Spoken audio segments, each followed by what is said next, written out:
Hi hello friends, welcome back to my channel. ಕಥೆಯಿಂದ ತುಂಬ super ಆಗಿದೆ. ಕೊನೆವರೆಗೂ ವಿಡಿಯೋ ನೋಡಿ, ಹಾಗೆ ವಿಡಿಯೋಗೆ ಒಂದು ಲೈಕ್ ಮಾಡೋದನ್ನು ಮಾತ್ರ ಮರಿಬೇಡಿ. ನಾನು ಶೋಭಾ. ನನಗೆ ಈಗ 40 ವರ್ಷ. ವಯಸ್ಸಾಗುತ್ತಿದ್ದಂತೆ ನನ್ನ ದೇಹ ಆಕರ್ಷಕವಾಗಿತ್ತು. ನಾನು ತುಂಬ ಸುಂದರವಾಗಿದ್ದೆ. ನಾನು ಮನೆಯಲ್ಲಿ ಒಬ್ಬಂಟಿಯಾಗಿ ವಾಸಿಸುತ್ತಿದ್ದೆ. ನಾನು ಇನ್ನೂ ಮದುವೆಯಾಗಿರಲಿಲ್ಲ. ನನಗೆ ಸೂಕ್ತ ವರರು ಸಿಗುತ್ತಿದ್ದರು. ಆದರೆ ನನಗೆ ಮದುವೆಯಲ್ಲಿ ಯಾವುದೇ ಆಸಕ್ತಿ ಇರಲಿಲ್ಲ. ನಾನು ಉದ್ಯೋಗ ಮಾಡುತ್ತಿದ್ದೆ ಮತ್ತು ಉತ್ತಮ ವೇತನ ಪಡೆಯುತ್ತಿದ್ದೆ. ಮದುವೆಯಾಗಿ ಯಾರೊಬ್ಬರ ಗುಲಾಮನಾಗಬೇಕೆಂದು ನಾನು ಬಯಸಲಿಲ್ಲ. ಇದುವರೆಗೆ ನಾನು ನನ್ನ ಸ್ನೇಹಿತೆಯರ ಮದುವೆಯ 101 ಕೆಟ್ಟ ಅನುಭವಗಳನ್ನು ಕೇಳಿದ್ದೇನೆ. ಅವುಗಳನ್ನು ಕೇಳಿದರೆ ಯಾವ ಹುಡುಗಿಯೂ ಮದುವೆಯಾಗಲು ಒಪ್ಪುವುದಿಲ್ಲ. ಆ ಕಾರಣಕ್ಕಾಗಿ ನಾನು ಇದುವರೆಗೂ ಸಿಂಗಲ್ ಆಗಿ ಜೀವನ ನಡೆಸುತ್ತಿದ್ದೇನೆ. ನನ್ನ ದೊಡ್ಡ ಅಣ್ಣ ತನ್ನ ಕೆಲಸದಲ್ಲಿ ಯಾವಾಗಲೂ ಬ್ಯುಸಿಯಾಗುತ್ತಿದ್ದನು. ನಾವು ನಗರದಲ್ಲಿ ವಾಸಿಸುತ್ತಿದ್ದೆವು. ಆದರೆ ನನ್ನ ಬಳಿ ಸಮಯ ಕಡಿಮೆ ಇದ್ದ ಕಾರಣ ನಾನು ಅಷ್ಟಾಗಿ ಅಣ್ಣನ ಮನೆಗೆ ಹೋಗುತ್ತಿರಲಿಲ್ಲ. ನನ್ನ ಅಣ್ಣನ ಮಗ ಮೋಹಿತ್ 25 ವರ್ಷ ತುಂಬಿದ್ದ. ಅವನಿಂದ ನನಗೆ ಒಂದು ದಿನ ಅನಿರೀಕ್ಷಿತವಾಗಿ ಫೋನ್ ಬಂತು. ಕೆಲವು ದಿನ ನಾನು ನಿಮ್ಮ ಮನೆಯಲ್ಲಿ ಇರಲು ಬರುತ್ತೇನೆ ಎಂದು ಹೇಳಿದ. ನಾನು ಮೋಹಿತ್ನನ್ನು ತಕ್ಷಣವೇ ನನ್ನ ಮನೆಗೆ ಕರೆಸಿದೆ. ಅವನು ಹೊಸ ಉದ್ಯೋಗವನ್ನು ಸೇರಿದ್ದ. ವರ್ಷಗಳ ನಂತರ ನಾನು ಮೋಹಿತ್ನನ್ನು ನೋಡುತ್ತಿದ್ದೆ. ಮೊದಲು ಅವನು ಅಮ್ಮನ ಮತ್ತು ಅಪ್ಪನ ಜೊತೆ ನನ್ನ ಮನೆಗೆ ಬರುತ್ತಿದ್ದ. ಈ ಬಾರಿ ಅವನು ಮೊದಲ ಬಾರಿಗೆ ಒಬ್ಬನೇ ನನ್ನ ಮನೆಯಲ್ಲಿ ಇರಲು ಬಂದಿದ್ದ. ಮೋಹಿತ್ ಮನೆಗೆ ಬರುತ್ತಲೇ ನನ್ನನ್ನು ತಬ್ಬಿಕೊಂಡ. ಅವನು ನನ್ನನ್ನು ತಬ್ಬಿಕೊಂಡಾಗ ಅವನು ಬಿಡಲು ಸಿದ್ಧನೇ ಇರಲಿಲ್ಲ. ಮೋಹಿತ್ಗೆ ಏನಾಯಿತು ಎಂದು ನನಗೆ ಅರ್ಥವಾಗಲಿಲ್ಲ. ನಾನು ಅವನನ್ನು ನನ್ನಿಂದ ದೂರ ಮಾಡಿದೆ. ಮೋಹಿತ್ ದೂರವಾದಾಗ ನನ್ನ ಕಣ್ಣು ಅವನ ಕಣ್ಣುಗಳ ಮೇಲೆ ಬಿದ್ದವು. ಅವನು ನನ್ನನ್ನು ವಿಭಿನ್ನ ರೀತಿಯಲ್ಲಿ ನೋಡುತ್ತಿದ್ದ. ಅವನ ನೋಟ ನೋಡಿ ನಾನು ಅವನಿಗೆ ಹೇಳಿದೆ, ಮೋಹಿತ್, ಮೊದಲು ನೀನು ನನ್ನನ್ನು ಹೀಗೆ ಎಂದಿಗೂ ತಬ್ಬಿಕೊಂಡಿರಲಿಲ್ಲ. ನೀನು ಏನಾದರೂ ಟೆನ್ಷನ್ನಲ್ಲಿದ್ದೀಯಾ? ಎಲ್ಲವೂ ಸರಿಯಾಗಿದೆಯಾ? ನಿನ್ನ ಬ್ರೇಕಪ್ ಆಗಿದೆಯಾ? ಅದಕ್ಕೆ ಮೋಹಿತ್ ಹೇಳಿದ, ಆಂಟಿ, ಹಾಗೇನೂ ಇಲ್ಲ. ನಾನು ನಿಮ್ಮನ್ನು ತುಂಬ ವರ್ಷಗಳ ನಂತರ ಭೇಟಿಯಾಗಿದ್ದಕ್ಕೆ ತುಂಬ ಖುಷಿಯಾಗಿದೆ. ನೀವು ಈಗ ಬಹಳ ಸುಂದರವಾಗಿ ಕಾಣುತ್ತಿದ್ದೀರಿ. ನಿಮ್ಮ ದೇಹ ಯಾವುದೇ ಪುರುಷನನ್ನು ಆಕರ್ಷಿಸುವಂತಿದೆ ಎಂದು ಹೇಳಿದ. ನನಗೆ ನನ್ನ ಸುಂದರ ಅತ್ತೆಯನ್ನು ಭೇಟಿಯಾಗಿ ತುಂಬ ಸಂತೋಷವಾಯಿತು. ಈ ತಬ್ಬಿಗೆಯ ಮೂಲಕ ನಾನು ನನ್ನ ಸಂತೋಷವನ್ನು ವ್ಯಕ್ತಪಡಿಸುತ್ತಿದ್ದೆ. ಮೋಹಿತ್ನಿಂದ ನನ್ನ ಪ್ರಶಂಸೆಯನ್ನು ಕೇಳಿ ನಾನು ಸಂತೋಷಪಟ್ಟೆ.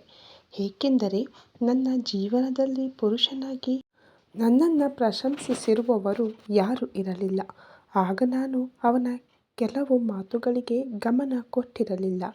ಈಗ ಕೆಲವು ದಿನಗಳಿಂದ ಅಣ್ಣ ಮತ್ತು ಅತ್ತಿಗೆ ಹೊರಗೆ ತಿರುಗಲು ಹೋಗಿರುವುದರಿಂದ ಮೋಹಿತ್ ನನ್ನ ಮನೆಗೆ ಬಂದಿದ್ದಾನೆ.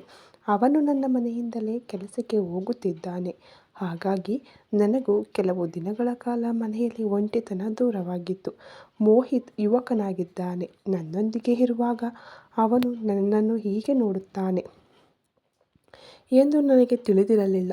ನನ್ನ ಮನೆಯಲ್ಲಿ 2 ಬೆಡ್ರೂಮ್ಗಳಿದ್ದವು. ಆದರೆ ಮನೆಯಲ್ಲಿ ಒಂದೇ ಒಂದು ಬಾತ್ರೂಮ್ ಇತ್ತು. ಅದು ಮಾಸ್ಟರ್ ಬೆಡ್ರೂಮ್ ಕೊಠಡಿಯಲ್ಲಿದೆ. ಮಾಸ್ಟರ್ ಬೆಡ್ರೂಮ್ ನನ್ನದು. ಮನೆಯಲ್ಲಿರುವ ಇನ್ನೊಂದು ಸಾಮಾನ್ಯ ಬಾತ್ರೂಮ್ ನಾನು ಬಳಸುತ್ತಿರಲಿಲ್ಲ. ನಾನು ಅದನ್ನು ಮುಚ್ಚಿಟ್ಟಿದ್ದೆ. ಅದರಲ್ಲಿ ನಾನು ಮನೆಯ ಅನಗತ್ಯ ವಸ್ತುಗಳನ್ನು ಇಟ್ಟಿದ್ದೆ. ಈಗ ಮೋಹಿತ್ಗೆ ನಾನು ಪ್ರತ್ಯೇಕ ಬೆಡ್ರೂಮ್ ಕೊಟ್ಟಿದ್ದೆ. ಆದರೆ ಅವನು ನನ್ನ ಕೋಣೆಯ ಬಾತ್ರೂಮ್ ಬಳಸುತ್ತಿದ್ದಾನೆ. ನನ್ನ ಮನೆಗೆ ಬಂದಾಗಿನಿಂದ ಮೋಹಿತ್ ಪ್ರತಿದಿನ 8 ಗಂಟೆಯ ನಂತರ ಹೇಳುತ್ತಿದ್ದ. ಅವನಿಗಿಂತ 1 ಗಂಟೆ ಮೊದಲು ಹೇಳಿ ನನ್ನ ಮನೆಯ ಇತರ ಕೆಲಸಗಳನ್ನು ಮುಗಿಸುತ್ತಿದ್ದೆ. ಈಗ ಮೋಹಿತ್ ನನ್ನ ಮನೆಗೆ ಬಂದು 1 ವಾರವಾಗಿದೆ. ಅವನು ಅನಿರೀಕ್ಷಿತವಾಗಿ ಬೆಳಿಗ್ಗೆ ಬೇಗ ಎದ್ದೇಳಲು ಆರಂಭಿಸಿದ. ಒಂದು ದಿನ ನಾನು ಸ್ನಾನ ಮುಗಿಸಿ ಬಾತ್ರೂಮಿನಿಂದ ಹೊರಗೆ ಬಂದಾಗ ಮೋಹಿತ್ ನನ್ನ ಬೆಡ್ರೂಮಿಗೆ ಬಂದ. ಬೆಳಿಗ್ಗೆ ಅವನ ಕಣ್ಣಿಗೆ ಬಟ್ಟೆ ಇಲ್ಲದ ನನ್ನ ದೇಹ ಕಂಡಿತ್ತು. ಆ ರೂಪದಲ್ಲಿ ನನ್ನನ್ನು ನೋಡಿ ಮೋಹಿತ್ನ ಕಾಲುಗಳು ಸ್ಥಳದಲ್ಲೇ ಹೆಪ್ಪುಗಟ್ಟಿದಂತೆ ಆಯಿತು. ಕಣ್ಣು ಉಜ್ಜುತ್ತಾ ಅವನು ಕೋಣೆ ಒಳಗಡೆ ಬಂದಿದ್ದನು. ಆದರೆ ನನ್ನನ್ನು ನೋಡಿದ ತಕ್ಷಣ ಅವನ ಕಣ್ಣುಗಳು ದೊಡ್ಡದಾದವು.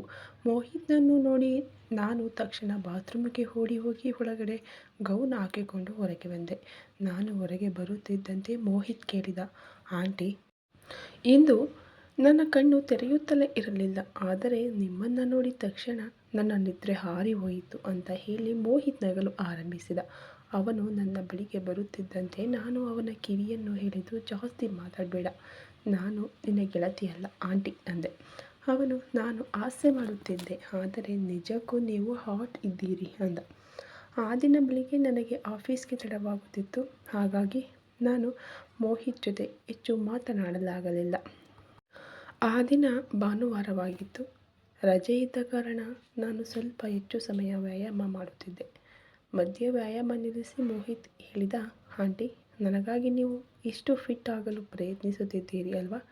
ನಾನು ಕೋಪದಿಂದ ಅವನತ್ತ ನೋಡಿದೆ. ಆದರೂ ಅವನಿಗೆ ನನ್ನ ಕೋಪ ಅರ್ಥವಾಗಲಿಲ್ಲ. ಅವನು ನನ್ನ ಮುಖದ ಮೇಲೆ ಕೈ ಇಟ್ಟು, ಆಂಟಿ, ನನ್ನಂತಹ 25 ವರ್ಷದ ಯುವಕನಿಗಾಗಿ ನೀವು ಇಷ್ಟು ಫಿಟ್ ಆಗಿದ್ದೀರಿ ಅಂತ ನಾನು ಹೇಳುತ್ತಿದ್ದೇನೆ. ನಿಮ್ಮ ವರ್ತನೆಯಿಂದ ನನಗೆ ಎಲ್ಲವೂ ಅರ್ಥವಾಗುತ್ತಿದೆ ಅಂದ. ಮೋಹಿತ್ನ ಮಾತು ಕೇಳಿ ನಾನು ಅವನ ಮೇಲೆ ಕೋಪಗೊಂಡು, ಮೋಹಿತ್, ನೀನು ನನ್ನ ಏನಂತ ತಿಳ್ಕೊಂಡಿದ್ದೀಯಾ ಅಂತ ಗೊತ್ತಿದೆಯಾ ಅಂತ ಹೇಳಿ ಕೋಪದಿಂದ ನಾನು ನನ್ನ ಕೋಣೆಗೆ ಹೋಗಿಬಿಟ್ಟೆ. ನಾನು ಬಹಳ ಸಮಯದಿಂದ ಮೋಹಿತ್ನೊಂದಿಗೆ ಮಾತನಾಡಲಿಲ್ಲ. ಕೆಲವು ಸಮಯದ ನಂತರ ಅವನು ಸ್ನಾನ ಮಾಡಲು ನನ್ನ ಕೋಣೆಗೆ ಬಂದ. ಅವನು ಕೋಣೆಗೆ ಬರುತ್ತಿದ್ದಂತೆ ನಾನು ಕೋಣೆಯಿಂದ ಹೊರಗೆ ಹೋಗಿ ಉಪಹಾರ ತಯಾರಿಸಲು ಆರಂಭಿಸಿದೆ.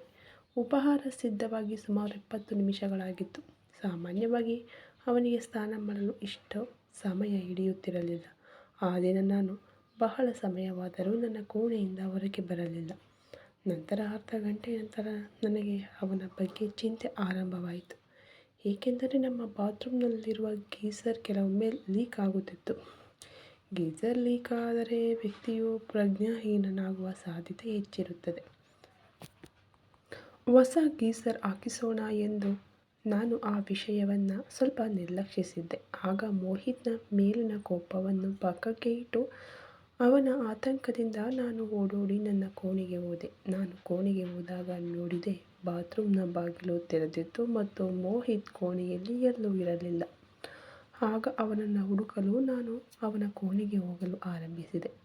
ನಾನು ನನ್ನ ಕೋಣೆಯಿಂದ ಹೊರಗೆ ಬರುತ್ತಿದ್ದಂತೆ ಪರದೆಯ ಹಿಂದಿನಿಂದ ಮೋಹಿತ್ ಬಂದು ನನ್ನನ್ನು ಎದುರಿಸಿದ ಮತ್ತು ನಗಲು ಆರಂಭಿಸಿದ. ಅವನ ಅನಿರೀಕ್ಷಿತ ಆಗಮನದಿಂದ ನಾನು ಹೆದರಿದೆ. ಆಗ ನನ್ನ ಸಮತೋಲನ ಕಳೆದುಕೊಂಡೆ. ನನ್ನನ್ನು ಸಮತೋಲನಗೊಳಿಸುವ ಪ್ರಯತ್ನದಲ್ಲಿ ಮೋಹಿತ್ ನನ್ನ ಮೇಲೆ ಬಿದ್ದ. ಅವನು ನನ್ನ ಕಡೆಗೆ ಬರುತ್ತಿದ್ದಾಗ ಅವನು ಶರ್ಟ್ ಇಲ್ಲದೆ ಇದ್ದ. ನಮ್ಮ ನಡುವೆ ಏಕಾಏಕಿ ಆದ ಘರ್ಷಣೆ ನನಗೆ ಬಹಳ ವಿಚಿತ್ರವಾಗಿ ಅನಿಸಿತು. ನನ್ನ ಮೇಲೆ ಬೀಳುತ್ತಿದ್ದಂತೆ ಮೋಹಿತ್ನ ಕೈ ನನ್ನ ಎದೆಯ ಮೇಲೆ ಬಿದ್ದಿತ್ತು ಮತ್ತು ಕ್ಷಣಾರ್ಧದಲ್ಲಿ ಅವನ ಕಣ್ಣುಗಳಲ್ಲಿ ನನ್ನ ಮೇಲಿನ ಬದಲಾವಣೆಯನ್ನು ನಾನು ಗಮನಿಸಿದೆ. ಅವನು ನನ್ನಿಂದ ದೂರ ಸರಿದ ತಕ್ಷಣ ನಾನು ಹಾಸಿಗೆಯಿಂದ ಎದ್ದು ಕುಳಿತು ನನ್ನ ಕೋಣೆಯಿಂದ ಹೊರಗೆ ಬಂದೆ. ಕೆಲವು ಕ್ಷಣಗಳ ಹಿಂದೆ ನಮ್ಮಿಬ್ಬರ ನಡುವೆ ಏನಾಯಿತು? ಅದು ನಾಚಿಕೆಗೇಡಿನ ಸಂಗತಿಯಾಗಿತ್ತು. ನನಗೆ ಆ ಎಲ್ಲದರ ಬಗ್ಗೆ ತುಂಬ ನಾಚಿಕೆಯಾಯಿತು. ಆದರೆ ಮೋಹಿತ್ಗೆ ಆ ಘಟನೆಯಿಂದ ನನ್ನ ಮೇಲೆ ಅನಗತ್ಯ ಆಕರ್ಷಣೆ ಉಂಟಾಗಬಹುದು ಎಂದು ನಾನು ಕಲ್ಪನೆಯನ್ನು ಮಾಡಿರಲಿಲ್ಲ. ಮೋಹಿತ್ ಬರ್ಮೋಡ ಧರಿಸಿ ನನ್ನ ಕೋಣೆಯಿಂದ ಹೊರಗೆ ಬಂದಾಗಲೂ ಅವನು ಶರ್ಟ್ ಧರಿಸಿರಲಿಲ್ಲ. ನನ್ನ ಮುಂದೆ ನಿಂತು ಅವನು ಹೇಳಿದ, ಆಂಟಿ, ನೀವು ನನ್ನ ದೇಹ ನೋಡಿಲ್ಲವೇ? ನಾನು ನಿಮಗೆ ನನ್ನ ಅಪ್ಸ್ ತೋರಿಸಲು ಪ್ರಯತ್ನಿಸುತ್ತಿದ್ದೇನೆ. ನೀವು ನೋಡಬೇಕೆಂದು ನಾನು ನಿಮ್ಮ ಮುಂದೆ ಶರ್ಟ್ ಇಲ್ಲದೆ ತಿರುಗುತ್ತಿದ್ದೇನೆ. ಆದರೆ ನೀವು ನನ್ನ ಕಡೆ ಗಮನವನ್ನೇ ನೀಡುತ್ತಿಲ್ಲ.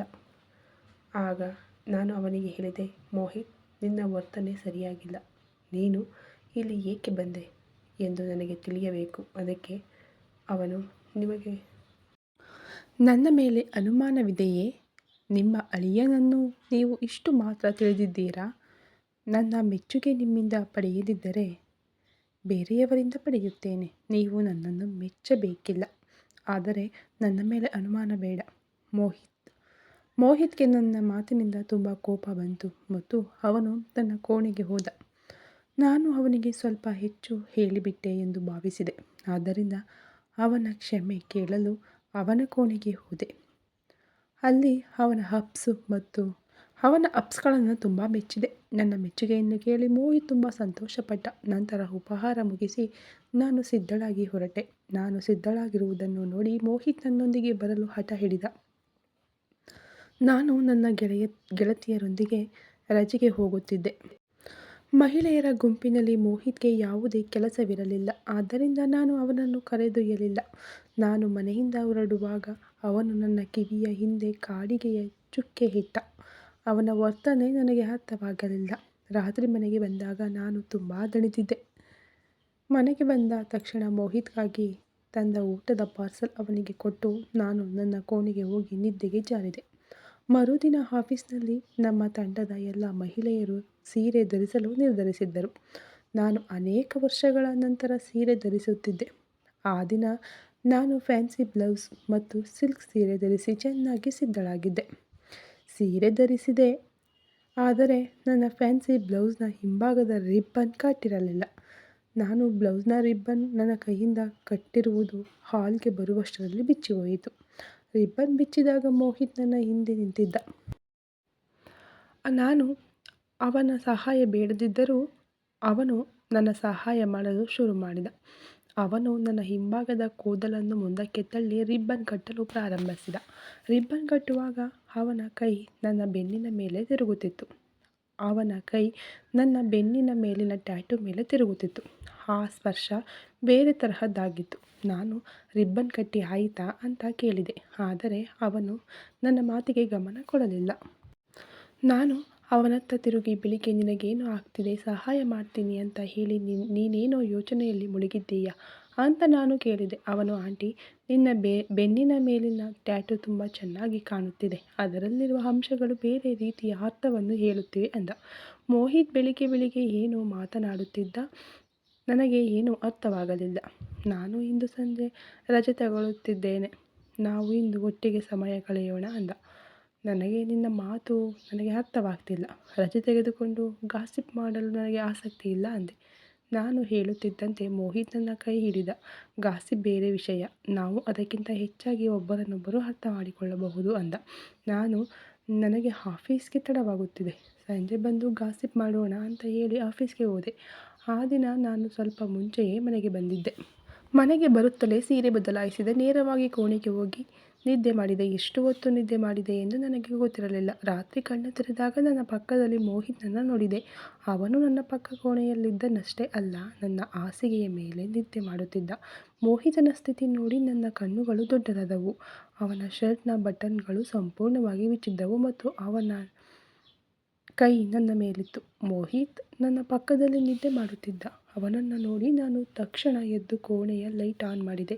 ಮೋಹಿತ್ ಕೂಡ ನನ್ನ ಪಕ್ಕದಿಂದ ಎಬ್ಬಿಸಿದೆ. ನಾನು ಹೇಳಿದೆ, ಏನು ನಡೆಯುತ್ತಿದೆ?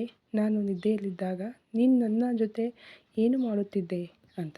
ಆಗ ಮೋಹಿತ್ ಹೇಳಿದ, ಆಂಟಿ, ಏನೂ ಇಲ್ಲ, ನಾನು ನಿಮ್ಮ ಜೊತೆ ಮಾತನಾಡಲು ಬಂದಿದ್ದೆ. ನಾನು ನಿದ್ದೆಯಲ್ಲಿದ್ದಾಗ ಈ ಮೂರ್ಖ ಹುಡುಗ ನನ್ನ ಜೊತೆ ಯಾವ ರೀತಿಯ ಮಾತುಕತೆ ನಡೆಸುತ್ತಿದ್ದ ಎಂದು ತಿಳಿದು ನಾನು ಕೋಪದಿಂದ ಅವನನ್ನು ಕೋಣೆಯಿಂದ ಹೊರಗೆ ಕಳುಹಿಸಿದೆ. ಅವನು ಕೋಣೆಯಿಂದ ಹೊರಗೆ ಹೋದಾಗ ನಾನು ನನ್ನನ್ನು ಕನ್ನಡಿಯಲ್ಲಿ ನೋಡಿದೆ. ಹಠಾತ್ತನೆ ನನ್ನ ದೇಹದಲ್ಲಿ ನೋವು ಅನುಭವವಾಯಿತು. ಅಷ್ಟೇ ಅಲ್ಲ, ನನ್ನ ಕುತ್ತಿಗೆಯ ಮೇಲೆ ಕೆಲವು ಗುರುತುಗಳು ಕಂಡುಬಂದವು. ಅದರಿಂದ ಮೋಹಿತನ ಮೇಲೆ ನನಗೆ ಅನುಮಾನ ಬರಲು ಆರಂಭವಾಯಿತು. ಆ ರಾತ್ರಿ ಮೋಹಿತ ನನ್ನ ಕೋಣೆಗೆ ಬರಲು ಬಹಳ ಹಠ ಹಿಡಿದಿದ್ದ. ಆದರೆ ನಾನು ಅವನಿಗೆ ಅವಕಾಶ ನೀಡಲಿಲ್ಲ. ಅವನ ನೋಟ ನನಗೆ ಸರಿಯಾಗಿ ಅನ್ನಿಸಲಿಲ್ಲ. ಆಗ ನಾನು ಅವನನ್ನು ನನ್ನ ಮನೆಯಲ್ಲಿ ಇನ್ನು ಹೆಚ್ಚು ದಿನ ನನ್ನೊಂದಿಗೆ ಇರಿಸಿಕೊಳ್ಳಲು ಸಾಧ್ಯವಿಲ್ಲ ಎಂದು ನಿರ್ಧರಿಸಿದೆ. ಮರುದಿನ ನಾನು ಮೋಹಿತ್ನನ್ನು ನನ್ನ ಮನೆಯಿಂದ ಕಳುಹಿಸುವುದೆಂದು ನಿರ್ಧರಿಸಿದೆ. ಮರುದಿನ ಬೆಳಿಗ್ಗೆ ಮೋಹಿತ್ ನಗುತ್ತಾ ನನ್ನ ಕೋಣೆಗೆ ಬಂದ. ಅವನಿಗೆ ನಾನು ರಾತ್ರಿ ಅವನ ವರ್ತನೆಯನ್ನು ಮರೆಯುತ್ತಿದ್ದೇನೆ ಎಂದು ಅನಿಸಿತು. ಅವನನ್ನು ನೋಡುತ್ತಲೇ ನಾನು ಹೇಳಿದೆ, ಮೋಹಿತ್, ಈಗಲೇ ನೀನು ನಿನ್ನ ಮನೆಗೆ ಹೋಗು. ನೀನು ರಾತ್ರಿ ನನ್ನೊಂದಿಗೆ ಹೇಗೆ ವರ್ತಿಸಿದ್ದೀಯೋ ಅದು ನನಗೆ ಚೆನ್ನಾಗಿ ತಿಳಿದಿದೆ. ಅದಕ್ಕೆ ಮೋಹಿತ್, ಆಂಟಿ, ನಾನು ಈಗಲೇ ಇಲ್ಲಿಂದ ಹೋಗಲು ಸಿದ್ಧನಿದ್ದೇನೆ. ಆದರೆ ಅದಕ್ಕೂ ಮೊದಲು ನೀವು ನನ್ನ ಒಂದು ಮಾತು ಕೇಳಬೇಕು. ನೀವು ನನ್ನೊಂದಿಗೆ ಕೆಲವು ಗಂಟೆಗಳ ಕಾಲ ನಗರದ ಹೊರಗೆ ಬರಬೇಕು. ಮೋಹಿತ್ ನನ್ನನ್ನು ಎಲ್ಲಿಗೆ ಕರೆದುಕೊಂಡು ಹೋಗಬೇಕು ಎಂದು ನನಗೆ ಅರ್ಥವಾಗಲಿಲ್ಲ. ಅವನು ತುಂಬ ಒತ್ತಾಯ ಮಾಡಲು ಆರಂಭಿಸಿದ.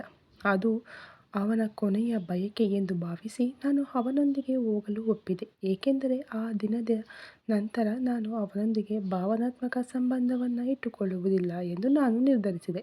ಕೆಲವೇ ಸಮಯದಲ್ಲಿ ನಾನು ಮೋಹಿತ್ನೊಂದಿಗೆ ನಗರದ ಹೊರಗೆ ಹೊರಟೆ. 5 ಗಂಟೆ ಸುಮಾರಿಗೆ ನಾವು ಒಂದು ರೆಸಾರ್ಟ್ಗೆ ಬಂದೆವು. ರೆಸಾರ್ಟ್ ಅದ್ಭುತವಾಗಿ ಅಲಂಕರಿಸಲ್ಪಟ್ಟಿತ್ತು. ಅಲ್ಲಿಗೆ ಬಂದ ನಂತರ ನಾನು ಮೋಹಿತ್ನನ್ನು ಕೇಳಿದೆ, ನೀನು ನನ್ನನ್ನು ಇಲ್ಲಿಗೆ ಏಕೆ ಕರೆತಂದೆ? ಆದರೆ ಅವನು ಏನನ್ನೂ ಹೇಳಲಿಲ್ಲ. ಹೋದ ತಕ್ಷಣ ನಾನು ನೋಡಿದೆ, ಅಲ್ಲಿ ಯುವಕ ಯುವತಿಯರ ವಿವಾಹ ಸಮಾರಂಭ ನಡೆಯುತ್ತಿತ್ತು. ಅದನ್ನು ನೋಡಿ ನಾನು ತಕ್ಷಣ ಹೊರಗೆ ಬಂದು ಕಾರಿನಲ್ಲಿ ಕುಳಿತೆ. ಅಷ್ಟರಲ್ಲಿ ಮೋಹಿತ ನನ್ನ ಹಿಂದೆ ಬಂದ. ಅವನು ನನ್ನ ಪಕ್ಕದಲ್ಲಿ ಕಾರಿನಲ್ಲಿ ಕುಳಿತ. ಕಾರಿಗೆ ಬಂದ ತಕ್ಷಣ ಅವನು ನನ್ನ ಕೈ ಹಿಡಿದು ನನ್ನ ಕಣ್ಣೀರನ್ನು ಒರೆಸಿದ. ನಾನು ಮೋಹಿತ್ನನ್ನು ಕೇಳಿದೆ, ಇದೆಲ್ಲ ಏನು ಮತ್ತು ಇದು ನಿಮಗೆ ಹೇಗೆ ತಿಳಿಯಿತು? ಅದಕ್ಕೆ ಅವನು, ಆಂಟಿ, ತುಷಾರ್ ನನ್ನ ಗೆಳೆಯ. ಇದು ನಿಮಗೆ ತಿಳಿದಿಲ್ಲ. ನಾನು ತುಷಾರ್ನ ಫೋನಿನಲ್ಲಿ ನಿಮ್ಮ ಮತ್ತು ಅವನ ಫೋಟೋಗಳನ್ನು ನೋಡಿದಾಗ ನೀವು ಅವನ ಪ್ರೇಮದಲ್ಲಿ ಇದ್ದೀರಿ ಎಂದು ನನಗೆ ಅರ್ಥವಾಯಿತು. ಆದರೆ ತುಷಾರ್ ನಿಮ್ಮನ್ನು ಪ್ರೀತಿಸುತ್ತಿರಲಿಲ್ಲ. ಅವನು ಹಣ ಮತ್ತು ದೈಹಿಕ ಸುಖಕ್ಕಾಗಿ ಮಾತ್ರ ನಿಮ್ಮೊಂದಿಗೆ ಇದ್ದನು. ಭಾನುವಾರ ನೀವು ತುಷಾರ್ನನ್ನು ಭೇಟಿ ಮಾಡಲು ಹೋಗಿದ್ದೀರಿ ಎಂದು ನನಗೆ ತಿಳಿದಿದೆ. ಆ ದಿನ ಅವನು ನಿಮ್ಮನ್ನು ಕೊನೆಯ ಬಾರಿಗೆ ಭೇಟಿಯಾಗಿದ್ದನು ಮತ್ತು ಅವನ ಉದ್ದೇಶವನ್ನು ಈಡೇರಿಸಿಕೊಂಡಿದ್ದನು.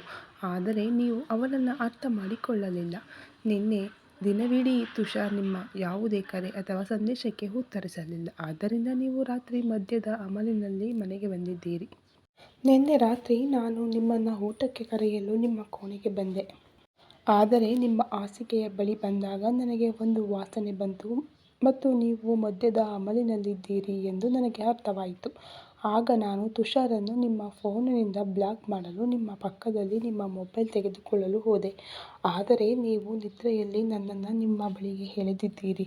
ನಾನು ತುಷಾರ್ ಎಂದು ಭಾವಿಸಿ ನೀವು ನನ್ನನ್ನು ಹತ್ತಿರಕ್ಕೆ ಎಳೆದಿದ್ದೀರಿ. ಎಳೆಯುವಾಗ ನೀವು ನನ್ನ ಶರ್ಟ್ನ ಬಟನ್ಗಳನ್ನು ಬಿಚ್ಚಿದ್ದೀರಿ.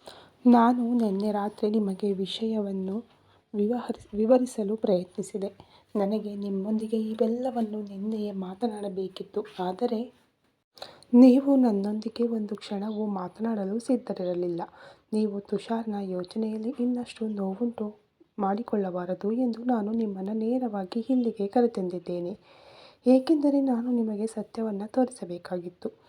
ನೀವು ಅತಿಯಾಗಿ ಪ್ರೀತಿಸುತ್ತಿದ್ದವನು ಮತ್ತೊಬ್ಬ ಹುಡುಗಿಯನ್ನು ಪ್ರೀತಿಸುತ್ತಿದ್ದಾನೆ ಮತ್ತು ಅವನು ಇಂದು ಆಕೆಯೊಂದಿಗೆ ಮದುವೆಯಾಗುತ್ತಿದ್ದಾನೆ ಎಂಬುದನ್ನು ನೀವು ನಿಮ್ಮ ಕಣ್ಣಾರೆ ನೋಡಿದ್ದೀರಿ ಅಲ್ಲವೇ? ಮೋಹಿತ್ ಮಾತನಾಡುವುದನ್ನು ಕೇಳಿ ನಾನು ಅಳಲು ಶುರು ಮಾಡಿದೆ. ನಾನು ಮೋಹಿತ್ನ ವಯಸ್ಸಿನ ಹುಡುಗನ ಮೇಲೆ ಪ್ರೀತಿಯನ್ನು ಇಟ್ಟಿದ್ದೆ. ತುಷಾರ್ ನನ್ನನ್ನು ಪ್ರೇಮದ ಜಾಲದಲ್ಲಿ ಸಿಕ್ಕಿಸಿದ್ದನು. ಇಂದು ಅವನ ಮದುವೆಯಾಗಿದೆ ಮತ್ತು ಅವನು ತನ್ನ ಇನ್ನೊಂದು ಸಂಬಂಧದ ಬಗ್ಗೆ ನನಗೆ ಏನೇನೂ ಹೇಳಲಿಲ್ಲ. ನಾನು ಅವನನ್ನು ಕಣ್ಣು ಮುಚ್ಚಿ ನಂಬಿದ್ದೆ. ಅವನು ನನ್ನನ್ನು ಪ್ರೀತಿಸುತ್ತಿದ್ದಾನೆ ಎಂದು ಭಾವಿಸಿ ನನ್ನ ಸರ್ವಸ್ವವನ್ನು ಅವನಿಗೆ ಧಾರೆ ಎರೆದುಕೊಟ್ಟಿದ್ದೆ. ತುಷಾರ್ಗೆ ನನ್ನ ವಯಸ್ಸಿನ ಬಗ್ಗೆ ಯಾವುದೇ ಸಮಸ್ಯೆ ಇರಲಿಲ್ಲ. ಆ ದಿನ ತುಷಾರ್ನ ಮದುವೆಯನ್ನು ನೋಡಿ ನಾನು ನನ್ನ ಭಾವನೆಗಳನ್ನು ನಿಯಂತ್ರಿಸಿಕೊಳ್ಳಲು ಸಾಧ್ಯವಾಗಲಿಲ್ಲ ಮತ್ತು ನನ್ನ ಅಣ್ಣನ ಮಗನನ್ನು ಬಿಗಿಯಾಗಿ ಹಿಡಿದುಕೊಂಡು ಅಳಲು ಪ್ರಾರಂಭಿಸಿದೆ. ಏಕೆಂದರೆ ಕೆಲವು ವರ್ಷಗಳಿಂದ ನನ್ನನ್ನು ಮದುವೆಯಾಗುವುದಾಗಿ ಹೇಳುತ್ತಿದ್ದ ತುಷಾರ್ ಇನ್ನೊಬ್ಬಳನ್ನು ಮದುವೆಯಾಗಿದ್ದ. ನನಗೆ ಅವನಿಗೆ ಒಳ್ಳೆಯ ಶಿಕ್ಷೆ ಕೊಡಬೇಕಿತ್ತು. ಆದರೆ ನಾನು ನಮ್ಮ ಸಂಬಂಧವನ್ನು ಹೊರಗೆ ತಂದಿದ್ದರೆ ನನ್ನ ಹೆಸರಿಗೆ ಕಳಂಕ ಬರುತ್ತಿತ್ತು. ಏಕೆಂದರೆ ನಾನು ಅವನ ವಯಸ್ಸಿನ ವ್ಯತ್ಯಾಸವನ್ನು ಲೆಕ್ಕಿಸದೆ ಅವನ ಪ್ರೇಮದಲ್ಲಿ ಬಿದ್ದಿದ್ದೆ. ಜನರು ನನ್ನ ಮೇಲೆಯೇ ಬೆರಳು ತೋರಿಸುತ್ತಿದ್ದರು. ಆದ್ದರಿಂದ ನಾನು ಮೌನವಾಗಿ ಮೋಹಿತ್ ಜೊತೆ ಮನೆಗೆ ಹೋದೆ. ಆ ದಿನ ಮೋಹಿತ್ ಸತ್ಯದ ಕನ್ನಡಿ ನನ್ನ ಮುಂದೆ ಇಟ್ಟಿದ್ದ. ನಾನು ಅವನ ಮೇಲೆಯೇ ಅನಗತ್ಯ ಅನುಮಾನ ಹೊಂದಿದ್ದೆ. ನಾನು ಯಾವತ್ತೂ ಎಷ್ಟೇ ಹಣ ಗಳಿಸಿದರೂ ನನ್ನ ಜೀವನದಲ್ಲಿ ಪುರುಷನ ಪ್ರೇಮದ ಅವಶ್ಯಕತೆ ಇತ್ತು. ತುಷಾರ್ನಿಂದ ಸಿಗುತ್ತಿದ್ದ ಪ್ರೇಮದಲ್ಲಿ ನಾನು ಸಂಪೂರ್ಣವಾಗಿ ಮುಳುಗುತ್ತಿದ್ದೆ. ತುಷಾರ್ ನನ್ನಂಥ 40 ವರ್ಷದ ಮಹಿಳೆಯ ಮೇಲೆ ಪ್ರೇಮ ಹೊಂದುವುದು ಏಕೆ ಎಂದು ನಾನು ಯಾವತ್ತೂ ಯೋಚಿಸಲಿಲ್ಲ. ಆಗ ನಾನು ಈ ವಿಷಯಗಳನ್ನು ಅರ್ಥ ಮಾಡಿಕೊಳ್ಳಲಿಲ್ಲ. ಆದ್ದರಿಂದ ನನಗೆ ನನ್ನ ಪ್ರೇಮ ನಿಜವಾಗಿತ್ತು. ಆದರೆ ಅವನು ನನ್ನ ಪ್ರೇಮವನ್ನು ದುರುಪಯೋಗಪಡಿಸಿಕೊಂಡಿದ್ದ. ಆ ದಿನಗಳ ನಂತರ ನಾನು ನನ್ನ ದುಃಖದಿಂದ ಹೊರಬರುವವರೆಗೂ ನನ್ನ ಅಣ್ಣನ ಮಗ ನನ್ನ ಜೊತೆ ಇದ್ದ. ಅವನು ತನ್ನ ತಂದೆ ತಾಯಿಗೆ ಏನನ್ನೂ ಹೇಳಲಿಲ್ಲ. ಬದಲಾಗಿ ಅವನು ತನ್ನ ತಂದೆ ತಾಯಿಗೆ ನನಗೆ ಒಳ್ಳೆಯ ಸ್ಥಳವನ್ನು ನೋಡಲು ಪ್ರಸ್ತಾಪಿಸಿದ. ಸ್ನೇಹಿತರೆ, ಈ ಕಥೆ ನಿಮಗೆ ಇಷ್ಟವಾದರೆ ಲೈಕ್ ಮಾಡಿ, ಹಾಗೆ ನಿಮ್ಮ ಫ್ರೆಂಡ್ಸ್ ಮತ್ತು ಫ್ಯಾಮಿಲಿಗೆ ಶೇರ್ ಮಾಡಿ. ವಿಡಿಯೋ ನೋಡಿದ ನಿಮ್ಮೆಲ್ಲರಿಗೂ ತುಂಬ ಹೃದಯದ ಧನ್ಯವಾದಗಳು. Thank you so much.